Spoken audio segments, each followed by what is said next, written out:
Visé par une enquête pour viol et agression sexuelle, Jean Lassalle a brisé le silence. L'homme politique se défend des faits qui lui sont reprochés et indique ne pas connaître la plaignante. Si est une information qui a été révélée ce vendredi 21 juillet 2023. Jean Lassalle, ancien candidat à l'élection présidentielle de 2022, est accusé de viol et d'agression sexuelle par une femme de 45 ans. Selon les informations dévoilées par nos confrères de BFM TV, une enquête a été ouverte en mai dernier suite à la plainte d'une mère de famille, qui dénonce des faits qui se seraient déroulés en 2010.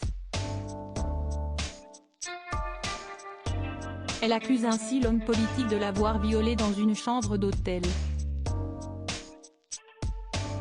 À ce moment-là, je ne savais plus quoi faire.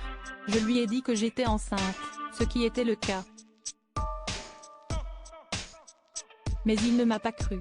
Et puis voilà, a-t-elle confié à nos confrères, indiquant avoir voulu déposer plainte pour dénoncer les faits, faire en sorte qu'il ne fasse pas d'autres victimes et refermer cette parenthèse, explique-t-elle.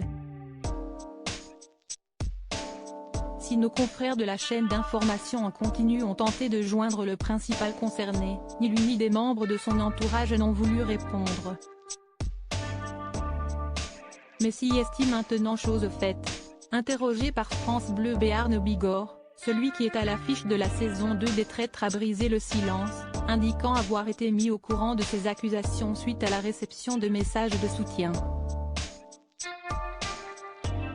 Suite à des appels de certains de ses proches ou encore de membres de l'émission de M6, Jean Lassalle a tout de suite pensé, je me suis dit, oula, ça ne sent pas très bon, a-t-il raconté. Concernant les accusations dont il fait l'objet, il confie, je ne me souviens pas de cette personne. Cette personne m'aurait demandé un service. Je n'aille pas à nier ou à ne pas nier, j'attendais ne savoir plus. Je fais face. Toutefois, Jean Lassalle se défend, je n'ai jamais été drogué, ni alcoolisé au point de trouver une femme enceinte dans mon lit et de la violer.